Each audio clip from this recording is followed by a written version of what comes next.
It's 5:25 p.m. Let's get down to business.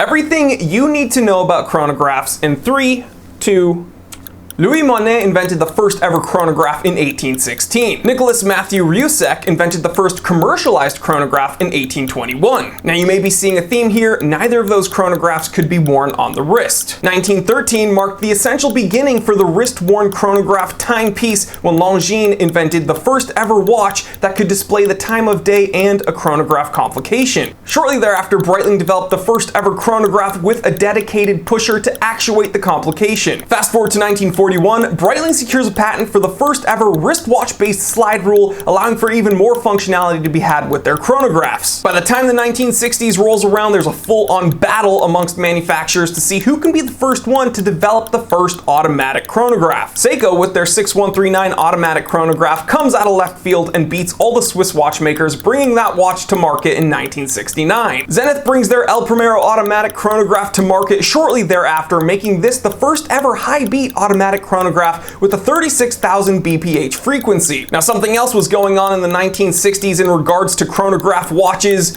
tachymeters. Tachymeter bezels can be used to compute speed based on travel time or measure distance based on speed. Some of the most prolific chronographs ever are the Omega Speedmaster, the Zenith El Primero, the Seiko 6139, the Rolex Daytona, the Breitling Chronomat, the Breitling Navitimer, the Heuer Carrera, and the Heuer Monaco. And while most people don't consider this, almost every G-Shock is actually also a chronograph. I have a full playlist dedicated to chronographs, so if there's something you're still not sure about, you'll find it here. But as far as I'm concerned, you now know everything there is to know about chronographs. I'm Jory Goodman, the time teller, and always remember, I didn't invent time, I just tell it.